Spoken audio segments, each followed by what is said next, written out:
1935, the Lions win the NFL championship.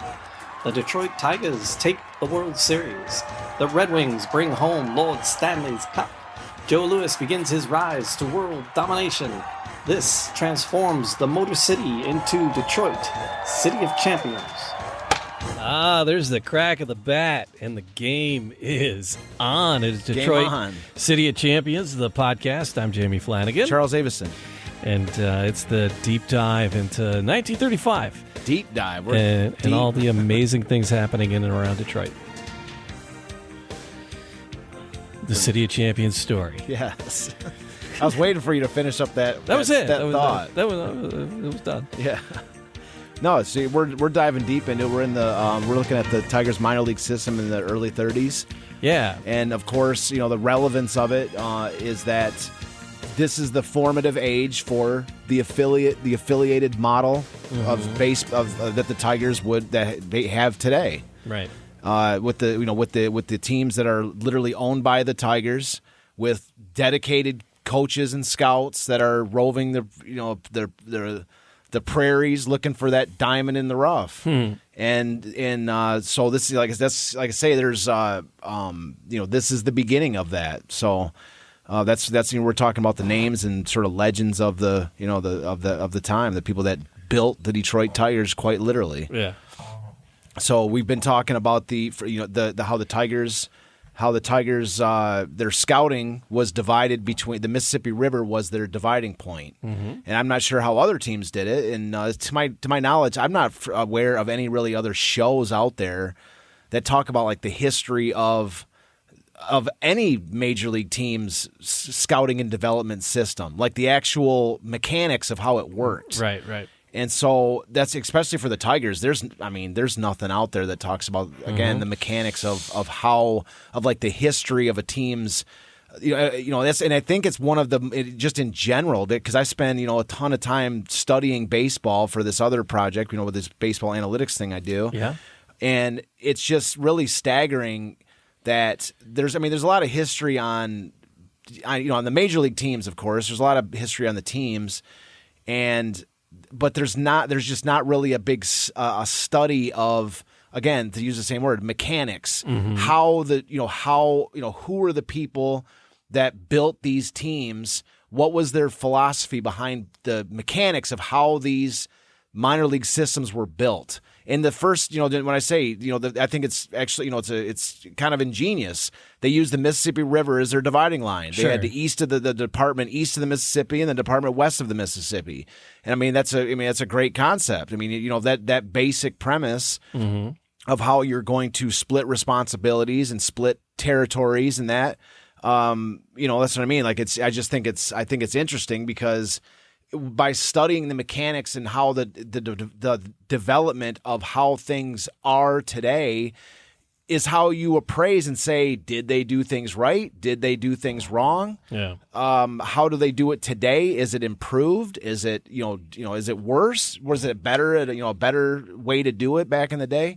And so, that's kind of where we're at. That's what I was saying. We're taking a look at how they did it back then. And in the books, you touch on this. In the books, is this in an appendix? This is an appendix at the end of the second book. Okay, yep. And so you get into these details a little bit. A lot of it, yeah. Okay. There's a ton of stuff. I was like kind of having to kind of focus in. That's why we're kind of taking it show by show with each of these concepts, these people and that. Because there really is, quite a bit to cover. I was taking notes for the next few shows in advance, and I'm looking at it, I'm like, do we put the next show, do we do, how to, there's a couple other, scouts, and I want to talk about, there's a guy named Bob Coleman, who's just an absolute legend back in his day for what would be considered the AA team today for the Tigers. And then we're going to do a show on Del Baker, who was in 1935 and 36. He was the Tigers bench coach. He was like their third base coach, really, but he was on the bench for the Tigers. But Del Baker was he was their Class A coach, which today would be their AAA, like the highest level before the majors.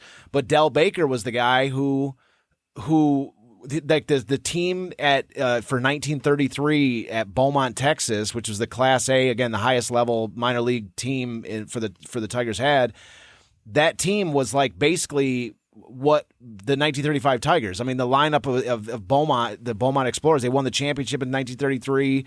They just had this like awesome lineup, and like a lot of these guys were the guys that would be the foundation of the Tigers in 35. So, like I say, and then Del Baker himself got promoted to be the Tigers, to be on the Tigers. So not only did the Tigers players, did these young guys come up and make a absolutely massive impact in the majors, but the manager from the team got promoted to the Tigers. So that's what's interesting. So that's that's to understand. It's a key thing for understanding who Del Baker was and like the impact he had and who all these players were and stuff. So that's what I mean. So I think it's an interesting dive into. Understanding more about this season. Who did we want to talk about today? So we're going to talk about another one of the scouts. Another scout east of the Mississippi, and his name was Eddie Goosetree. Okay. And so I always love the names. Yeah. So Eddie Goosetree, and you can show a picture of him that I sent you. I can. So this picture I'm showing Eddie Goosetree, like the thing that's interesting is if you actually, like at least for me, I did a Google search. I always do a Google search just to see, where the information is today, because I wrote this book in 2014. So like where, how fast is the information caught up with, what's out there, I guess, what haven't I seen since, I did these books. And there's you see Eddie Goosetree's name pop up all the time. Okay. And a lot of it, it's really in conjunction with the signing of Schoolboy Rowe. Like whenever it's basically like all these stories of like Schoolboy Rowe being signed. Schoolboy Rowe, of course, is just in 1934. He was just absolutely the just rookie sensation of baseball. And I caught a side note that Schoolboy Rowe finished for 1934, which is like his first real breakout season. I think he played a little bit in 1933, but 34 was his big breakout year, and he finished fourth in the MVP voting, and it was the people that finished in front of him were Mickey Cochran, who won the MVP, or who won the MVP of the league, of American League. Second was Lou Gehrig, who finished with the Triple Crown, which is one of the rarest things to do. He had when you finish with you lead in batting average, home runs, and RBIs. Okay. So Lou Gehrig had the Triple Crown, which is like one of the. I don't think there's been four or five people in the history of baseball that's ever done it. It's one of the rarest things you can do. So Lou Gehrig finished second to Mickey Cochran when he won the Triple Crown. You had Babe Ruth at number 3, and then you had Schoolboy in 34. So he picked a winner. Yeah, so he was up there, Yeah. So what I'm saying is that he was such a sensation. And you see a lot of modern day articles. If you Google Eddie Goosetree, basically every article is going to see is just talking about how Schoolboy Rowe was signed, and that's how it is. But what you don't see is, I was trying to find another, because I only have one picture of Eddie Goosetree. It's the one we have on our screen. Okay. And that's it, folks. That's the only, for as far as I've seen, that's the only picture that I don't want to say it's the only one that exists, but it's the only one that's in the sort of public domain where you just do a Google search. I'm sure Chris is going to prove us wrong and do a dive into it and find some awesome picture of Eddie Goosetree. But from what I've seen, this is the only picture I've seen of him. Okay. Is it in the book too? Or is this is the one I took right out of the book. Yeah, just to show it. And so the screenshot we have is Eddie Goosetree, and of course his find, which is Schoolboy Rowe. And he signed Schoolboy at the age of 16. He was only 16 years old. He signed him to the deal. Yeah, he had him on the hook for the Tigers. And so, so he was east of the Mississippi, but his territory was actually kind of it was like a southern east of the Mississippi. So his territory was the South. And so he had all these southern states. As a list, you can show the next slide we have. It's kind of a list of all these sort of who's who players that he signed.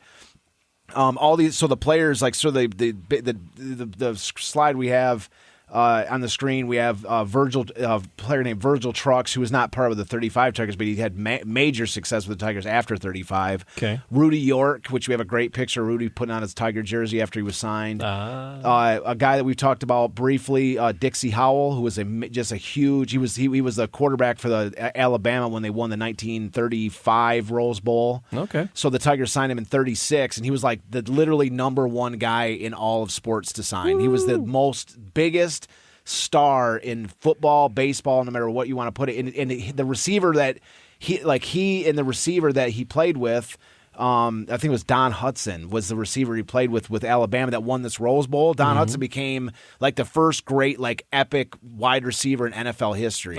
Like dedicated wide receiver. Like he went to the Green Bay Packers and he became just like superstar for the Packers. Like this like game changing like down the field threat for the Green Bay Packers, and he was the guy that Dixie Howell threw to at Alabama. So Dixie Howell was the other half of this combination, and Dixie Howell went to go play outfield for the Tigers, and he was signed by Eddie Goosetree. And so you have him, and then you have the Hub and G. Walker, which G. Walker is Joe Lewis's favorite player, and he's a fan favorite of ours. Yeah. And so you have, but his brother Hub Walker was also signed by Eddie Goosetree. The pair of them were, and they were signed out of University of Mississippi.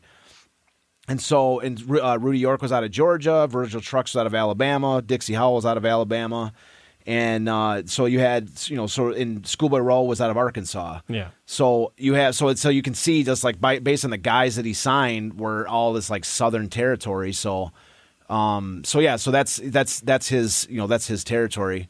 So, he just who's who sort of legends. And I just want to read, I saw a really good article when I was just kind of browsing through. And this is an article. Vintage Detroit always has some really great articles. I've been finding. Have you read it? Yeah, Vintage Detroit's always. They're a great site, and anybody if we ever have a chance to bring any of these writers on, I would love to talk with them because they always have some really good articles, and this article is really great because they have a really in-depth look. I mean, I've got some quotes about the signing of Schoolboy Rowe too, but this was a really good. This was like kind of like a really good like sort of start to finish about the signing of Rowe. So this is I just want to read like the sort of signing of Schoolboy Rowe. It says, okay, so I'll cite the article first. So it's vintagedetroit.com. If anybody has not signed up to vintagedetroit.com to get their news, their stories, their history, they're missing out because they've got some great stuff. And so this article is written by Scott Firkovich on February 19th, 2017.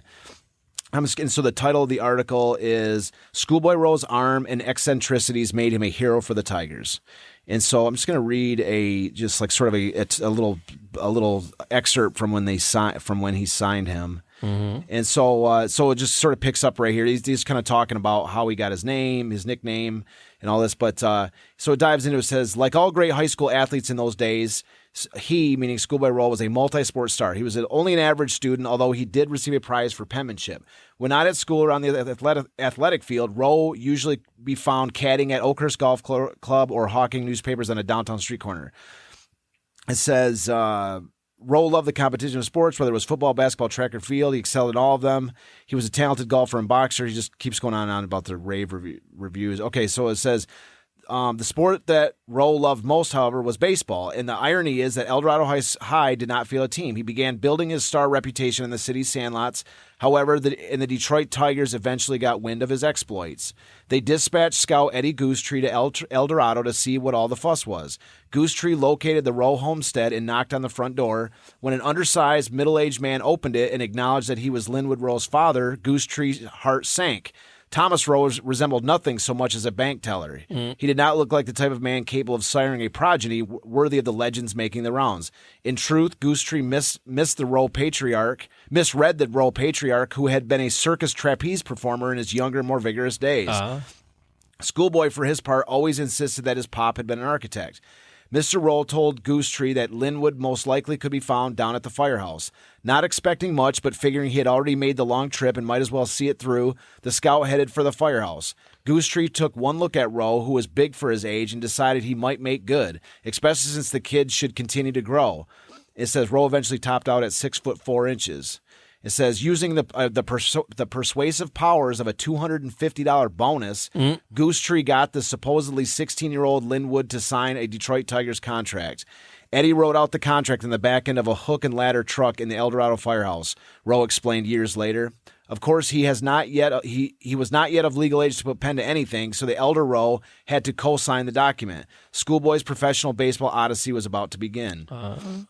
Yep. So that was, So so he signed him on the back of the pickup fire truck. Yeah. Just got to go in.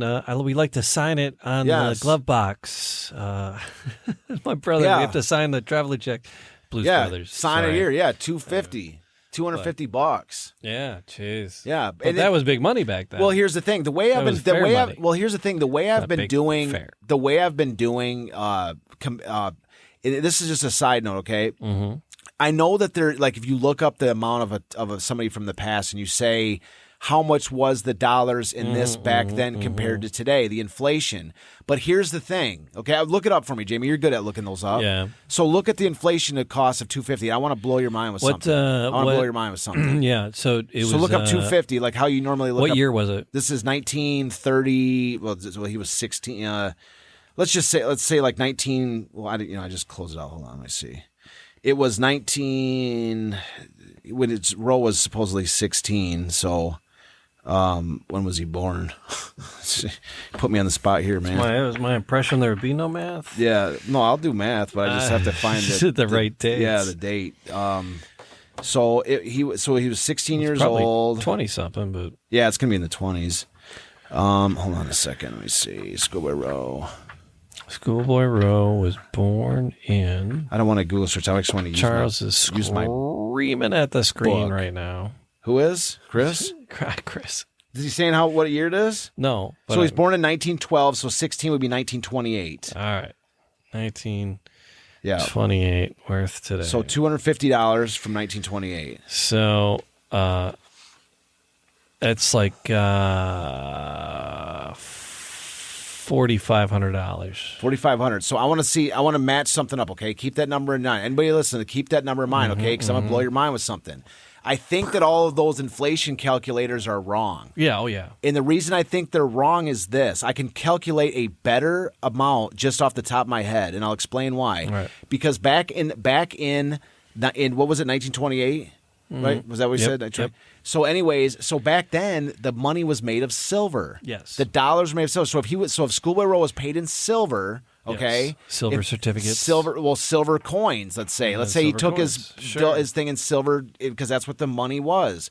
So silver, if he was paid in silver, let's say $50 because it's a little bit quirky with the amount. So 0.18 is a quarter. Okay, 0.18 ounces of silver is in a quarter. 0.18 ounces of silver in a quarter. So times 4. So there's 0.72 ounces in a dollar. Is one silver dollar, is the value of silver in $1, okay? Okay. Times 250. That's 180 ounces of silver that he would have been paid. All right? Silver today is going for, let's say, $28.62 an ounce, okay? Okay. So you multiply that by $28.62. So $5,151 in today's money. And that's the value of the silver that he got back then, because the silver, the spending power of this silver and gold stays consistent. Well, 5,000. 5,000. But I want to blow your mind even further. Okay. One more thing. All right. So if he would have been paid in gold, right? Which why not? If he's going to get paid in $250, he could also be paid in gold. Right. The gold. So the gold a gold $20 coin, okay, that's just shy of 1 ounce of gold, okay? Let's say 0.98 is about what it was, okay? So 0.98 ounce, that's $20. Sure. Okay? So 250 divided by 20, okay, that's 12.5. So he would have gotten 12.5 gold 1 ounce coins instead, okay? All right. So I'm going to multiply that by 0.98. So he would have gotten 12.25 ounces of gold. Let me make sure the number's right. 250 divided by 20. Okay, so he would have got 12 and a half coins times 0.98. Yeah, so 12.25 ounces of gold times the current gold price today, which is right about $2,300. Well, it's closer to $2,400. So we'll say $2,350 just to split the difference. In that case, it's $28,787. So there's, because gold and silver have sort of separated a little bit. Right. So that's what I'm saying is that depending on the way he preferred to take his payments, You see what I'm saying? Like the inflation calculator is $4,000. Pay rent, buy meals. Sure. And he had to spend the money. Sure. So and he signed at 16, which is the most unproven product you can possibly be. Yeah. Especially since it doesn't sound like Eddie Goosetree actually watched too many of his games. He just sort of signed them sight unseen. Yeah. But I just think it's interesting that when we're talking about the inflation rate, when there's different inflation rates. Did he take it in silver? Did he take it in gold? Did he take it in a combination? Mm-hmm. And the thing is that the spending power of that gold and silver has remained the same. So he took it in his pockets. Yes, is where he silver took and it. Gold. Okay. Well, he would have been paid in either silver or okay. gold. Not, you see what I'm saying? But he had expenses and he had to spend it. So it's not like he was able to sit on it. No, I'm just talking about the pure exchange rate. You know, I'm just saying for like what he got paid at that exact moment. That's what I'm talking about, is that those conversion rates are slightly askew based on what you're talking about. Was he paid in gold? Was he paid in silver? What was a house worth? What did you pay for an average house? What did you pay for an average car? That's what I'm trying to say. Back then it was different, of course. Right. So a house had been like, $5,000 or something. But the thing is, the spending power has stayed the same. The same approximation of the gold and silver versus the items that you would have bought with them back then. People say, back in my day, a car was like $500. Yeah. Well, that's because you were using gold and silver to buy it. You know what I mean? That was your coinage was made of precious metals. That's what I'm saying. That's why it's so different today. The spending power has basically remained, has changed based on the devaluation of the dollar. So what I'm saying is I think it's interesting. I did that same equation using the Germans after World War I. The Treaty of Versailles stipulated that they paid like 500 billion gold marks. In the conversion ratio, when people today go, well, that's if you look at Wikipedia, they say that's like $1 trillion in today's money, and I'm like, that's not true, because that's not that odious of a payment. $1 trillion today is something that people sign off like it's nothing. Yeah. Like 1 year back then, it led to the literally World War II, the payments on that. So when they say the gold marks that they had to owe that money in gold marks, when you actually factor in that number that they owed, is like 500 billion times what the gold marks were. Right? You actually factor that in the price of gold. Sure, yeah. That's when you see that it's like freaking $20 trillion or something. That's when you see the real exchange. What I'm saying is, what I'm trying to get at is that anybody that's trying to evaluate or look at the price of somebody from the past, a signing bonus or something that has to do with history with the amount, you have to keep in mind that the money that they had back then was made of gold and silver, and to use that as your equation to understand what the silver content or gold content was in order to find that approximation. But I'm just going to say this, and then we can move on. These numbers I have, they're on the internet, so Well, you're right, Jamie. I stand corrected for everything I said. I stand completely corrected. Don't pay no attention to the guy over here with real facts. Real math. My information is pure speculation, folks. And going against the internet, there is not. But he got signed on the back of a fire truck. Yes, for $250. Yes, was that for his first year? That's just a signing bonus. Oh, that was a signing bonus. Yeah, so he signed him for that, and then he would get paid. When he actually played for the team, he would get X amount of bonuses. All right, sign with us. Here's a couple of bucks for bus fare. Yeah. And get you. Yeah, they basically bought his rights for that. Clean and like nobody else could touch his rights. Yeah. The Tigers owned his rights, and if he was going to play for any team, it was going to be for them. And so as a result, of course, when you sign a guy like that, your obligation. That's why the baseball player salaries, those were actually comparatively low compared to modern day, right? Because the team has no competition. They own the players' rights. And so if the only way a player is going to get rid of that team and say, I want to go test my luck with another team, that option didn't exist back then. You had to be traded to that other team, or you had to sitting out was really not like an option. Like you'd basically be like, there was like a sort of almost like an honor system. Like you wouldn't like sit out. I take it back. I think Ty Cobb sat out. I think, they kind of, he dragged his feet or whatever, but You had to be like a top tier guy, like to try to sit out. Or so whatever, he signed in 28. He didn't really start playing till 33. Well, I think he had 1 year with Beaumont. Okay. And we have a great article. We're going to be using that to talk with Del Baker, how he had like 1 year in the minors and then came right up with the Tigers. So it was like 32 when he actually went and played with the Beaumont Exporters the 1932 season. But between then, he's only 16, so he was playing town ball and playing a couple other traveling around playing other places under the Tigers' sort of watchful eye, of course. But when he finally, we'll read an article here in an ensuing show that talks about when Schoolboy landed at the Tigers' top level system. He wasn't even supposed to be there. He was just passing through Beaumont, Texas, as just to get a couple tips from Del Baker on his way to a lower level. And Del Baker said, "You're not going anywhere. Oh, dude. This is the greatest pitching prospect I've ever seen in my life." And he's Start not going. throwing some balls, dude. When Del Baker was a catcher, and so he was, and he caught a couple pitches from Schoolboy Rowe. And he said, "This kid's not going anywhere." And he's not going to. And they're like, "Well, he's ticketed for the lower, the Class B. He's supposed to be going into the lower level." Well, he's our ticket, so get him in here. Yeah, he's like, no. Del Baker saw him. I mean, he realized immediately. There's a great article. We're going to get to him with that, but he was like, he's not going anywhere. And he's not even going to be here for long. He's going. This kid's headed to the majors, and this could be one of the best players that's ever played the game. Like Del Baker was instantly like, this kid. He's way too good for the next level down. Like, this kid is like elite, and he knew nothing about him. Rowe just arrived at the stage. He's like, "Oh yeah, give a couple tips from Del Baker on our way to Evansville. Loosen up a little bit." Yeah, and he's like, "No, he's not going anywhere. He's staying right here with me." He overrode like all the scouts and all that. He was like, "No, he's not going keep anywhere." him.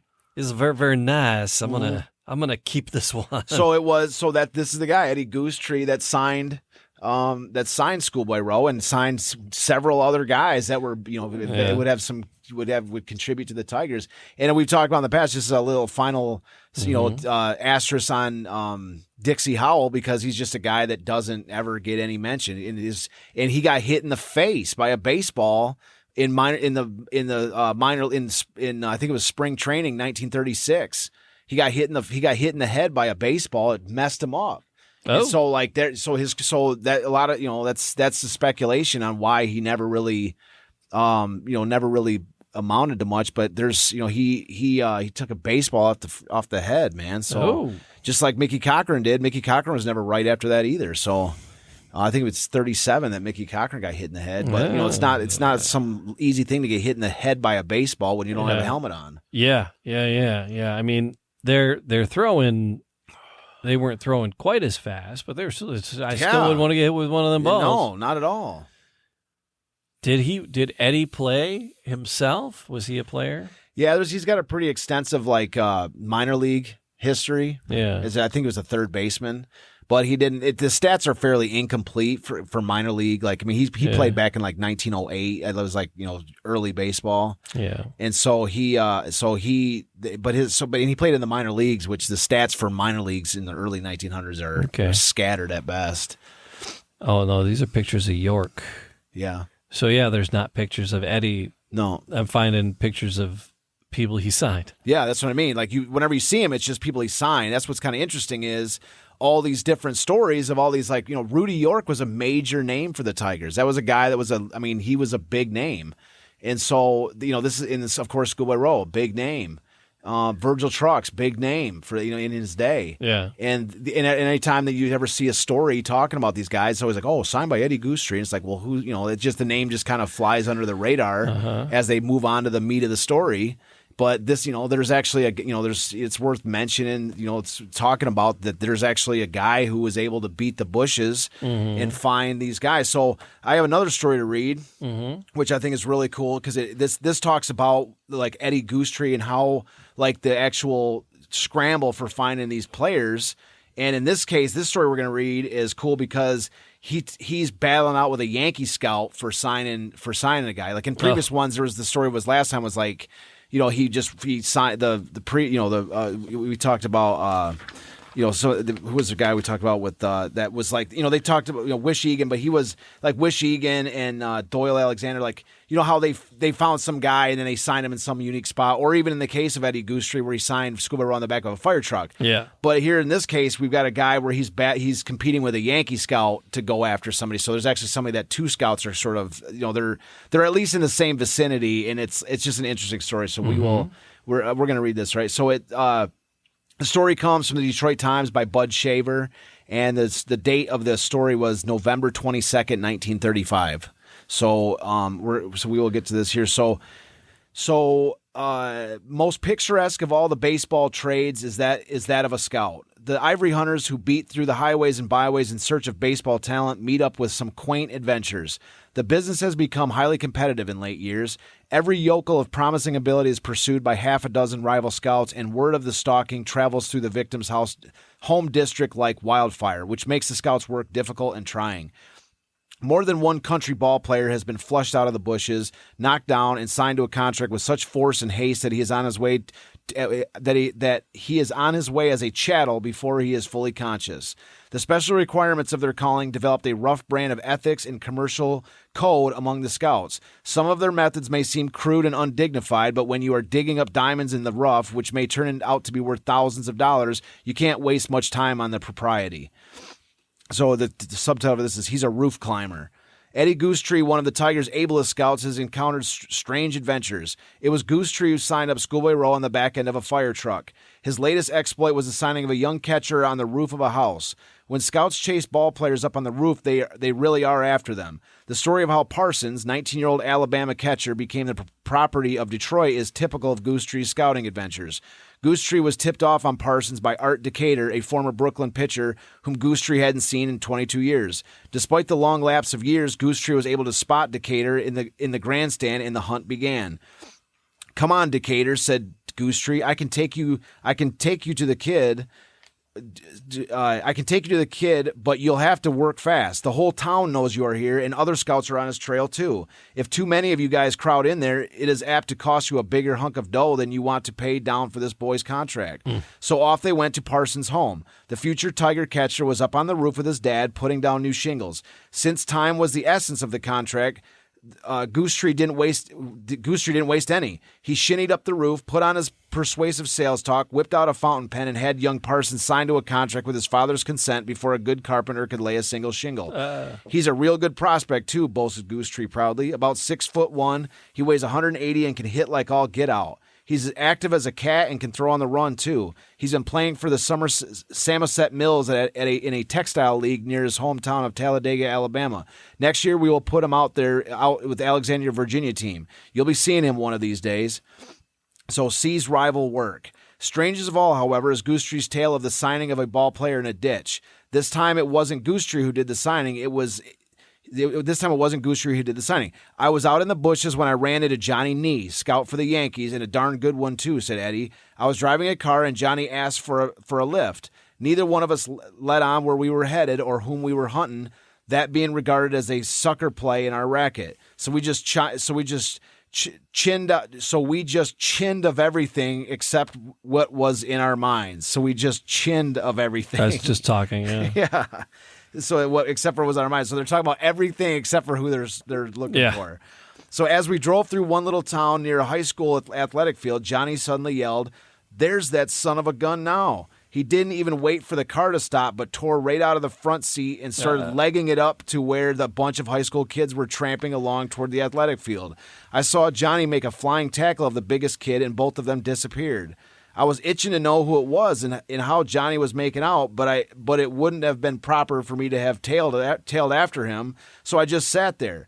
In a little while, Johnny came hot-footing it back, beaming all over. "I got him, by golly," he yelled, "all signed and delivered, even if I did have to throw him in a ditch where his coach couldn't see what I was up to. Fellow turned out to be a pretty good ball player," concluded Goosetree, "although he never made the big time." Yes. There you go. Yeah, so this is this is that era when baseball, like folklore, where you have these roving scouts who are, it's like, they are in the, it's just these wild stories that that pop up from legacy baseball of these scouts, which are just on these adventures to find guys like diamonds in the rough. And the guy you mentioned, by the way, I looked him up. This guy he talks about with Dixie Parsons, and he was actually pretty good. He was not wrong. The guy was pretty good. I mean, he made the major leagues for a couple of years. He didn't play much. He had like 300 at bats. Just based on my analytics, that Dixie Parsons should have actually had way more of a chance in the major leagues. I'm not sure what happened to him, but he looked like he used to do pretty well in the minor leagues, so he wasn't wrong about that kid. So yeah. I found another picture of Eddie Goosetree. Eddie Goosetree. Did you? Yeah. Let me see. Yeah. So he's there, and this is a little bit later, and this it's coming. Yeah. It's coming from the Richmond Library, Richmond, South Carolina. Okay, cool. And it's the Local and Family History Center. It's baseball scout Eddie Goosetree at the Capital City Ballpark. I knew there had to be more 1956. 1956. Yeah, I knew there had to be more pictures of him. I mean, because his name pops up so much. He watches the Columbia Gems baseball team during practice in 1956. Good find, so, Jamie. Yeah, good find. He's he's not a young dude in that one. No, that's a little later on. So the picture I had was more or less from 1935, yeah. and this is like sort of his later in life. But it's cool to see him. I figured that there has to be more pictures. I'm not trying to claim that I have the. I'm not trying to say, oh, this is the only picture that exists. There's got to be more out there. They are few and far between. Yeah. When you like everything I'm finding about him has pictures of people he signed. That's what I'm saying. That's what I'm trying to say is that all these other. It's always been reference to these things, and rather than the scouts themselves. It's interesting. That's what I'm saying. Like there's the history, like the history of like the mechanics of how these teams were shaped, like how the scouting system was built, how the coaching system, like where, like the affiliate teams. Like I did a full study on the original, which was Branch Rickey and all the players and the teams they bought. Like I literally systematically went through and tracked down when they bought each team because if you just look up a general idea of like when did the affiliate system start, it's always they always talk about, oh, it was in the mid to late 1920s. There's no specifics. I can, with my chart, a history of the St. Louis Cardinals and Branch Rickey and them, I can actually give you specific details on when they acquired each team and the evolution of that affiliate system. That's what I'm saying. I think it's really interesting for how this, for how, that Major League Baseball is this $10 billion industry, and there's so many people that are so into baseball, but there really hasn't been any studies on the actual development of the way things are today, the mechanics, like the actual nuts and bolts of how the league is put together. And along those same lines, like I had to do my own study on the history of expansion because the lack of information on a general guide of like how these new teams came into the league. I mean, they talk. You can read just sort of general information about how like, oh, this team, they did this to get their team, and then they did that. But as far as like, again, the mechanics, the nuts and bolts of how the organizations were built, the information is just incredibly lacking. It's incredibly lacking. It's an entire field of study that has been. I try to dip my toes in the water with this. In the appendix of this book. Talking about. I just thought relevance to talk about the Tigers in '35 to kind of get the ball rolling. Yeah. So it's interesting to see these guys behind the scenes, but photography is so prolific now. I mean, everybody has a super high quality camera in their pocket, and you can launch the damn space shuttle from your wrist. It's astounding what the power of computing that we have at our fingertips today. But back then, photography was further and farther between. These pictures are rarer. But the interesting thing about the photography, I did a whole section on photography at the time too, the media and all this, the photographers and stuff. And the interesting thing is that they, the newspapers were the primary vehicle of information. And so when you look at these newspapers from back in the day, these things they put a ton of effort into these newspapers. The newspapers of then, you could easily make the case that newspapers back then were vastly superior to the newspapers of today. Yeah. Because now, yes, they have pictures, yes, they have stories, but the newspapers back then, it was like it was like they had to compete big time. And so, like, for instance, the Free Press and News, they had these Sunday edition, these rotogravure supplements, and they're just the most gorgeous pictorials. They would show like international things, they would show local things, they would show like national things, of course from around the country, and like the pictorials at the end. I mean, if you ever get a scrapbook from the 1930s, like you can buy them, they're all over the place. You get scrapbooks of people pasting stuff in. And it's almost always the rotogravures from the time. Yeah. They're just absolutely gorgeous. And then they, of course, if you look at that, the picture we had up there with the Virgil trucks, one of the things that they loved to do was these magic eyes, where they showed these players in motion. And we've shown a ton of them across the span of the show, where they love to show these players in motion as they're pitching, to show their readers action in the papers. Yeah. And then the writing itself was always, they had their standard colorful reporting, to say the least. but colorful to say the least. They wanted to show action. They wanted to show movement, and they would do these things because these guys were. I mean, it's your classic like these, you've seen Superman or Spider-Man or whatever. They got these newsrooms where there's guys smoking cigars and that classic thing. And that's how this works. And they would be writing stories like tongue-in-cheek, joking with each other and like communicating with other writers, because they did this every single day. And we're just, there was like this sense of humor behind it all. And like, I mean, so that's what I'm saying is like, it was a different, it was a different era. Yeah. And the job of news really gathering was a different job altogether back then. And one of my favorite articles I have in any of the books was at the end of the first one, which was the story. I had to put it in the appendix of the first book because it was a story of how these stories made it into the newspapers. It was a story of one of Joe Louis's fights. Oh. And it was called The Birth of a Fight Extra. It's in the appendix of the first book. Yeah. And it's just one of the most fascinating things, because what they talked about how that they're reporting on, like there's a guy watching a Joe Louis fight in New York, right? I think it was against Max Bayer. One of them. It was a big fight. Yeah. And he's watching the fight, and he's like telling another guy over here who's like typing it up, like, basically like like a stenographer at a court case, like he's there's another person just like typing it up. And then there's another guy over here who, as he's handing off, copies off of the typewriter, this guy over here is wiring the thing to Detroit. Morse code. Then there's a guy in Detroit who is typesetting it for an extra edition of the newspaper. And so, and then like there's another guy who, after it's typeset, there's another guy's like proofing it and editing it and all this. And then the story in this newspaper is they're describing how they put this story together. And then there's another guy who's like, basically his job is like standing there with his finger on the button, ready to like hit the button to hit print, right? And then they're like, he's sitting there going, now, and they're like, not yet, now, just wait for it, wait for it. That's how it is. That's how they describe it. He's like got his finger. He's like, all right, I'm ready to push it. And they're like, no, wait, And so there's all this whole thing going on. In the second that it's time to hit the button, he does, and then the machine's going to action. Their papers are bound up. They get it out in the streets. They got the newsboys out there going, extra, extra, Joe Louis wins the fight. And it's like 5 minutes after the fight ends, and they're selling papers on the street corner because not everybody got to listen to the fight. They want to read about the fight. Some big event happened, and they're getting these extra edition papers out. It's just like today.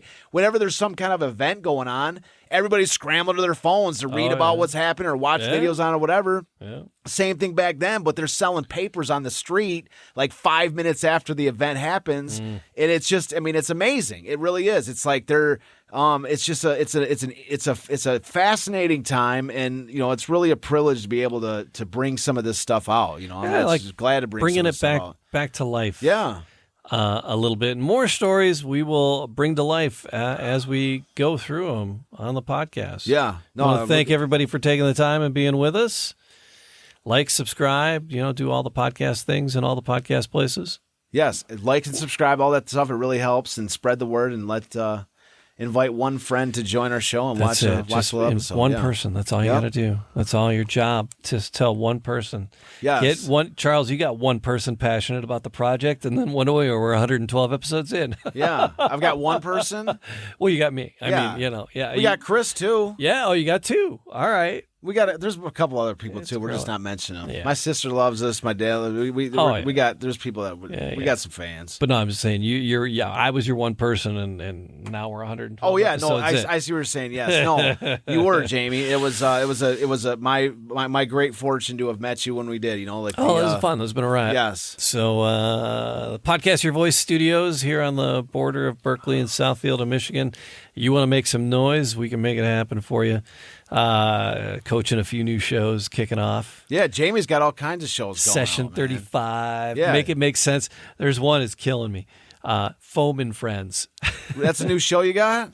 The guy, he does like spray foam installation, and it's like a whole world. Really? Of like the mechanics of it. Really? And the machines. But it's really them just talking about their lives. It's more of a social thing. Yeah. It's going to be interesting. Yeah. Podcastyourvoice.com on Facebook. You can see the people that record there. And the Motor City Hypnotist and Miss Mouthy have been with us forever. Man Cave Happy Hour, the other one that I do. So Jamie's basically broadcasting constantly. You do shows constantly. How many shows are you on now?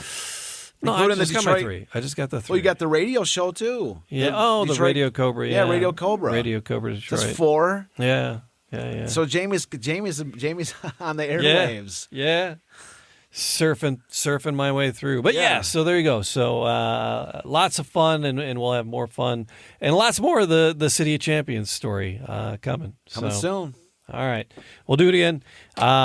See you next time. It's Detroit City of Champions, the podcast.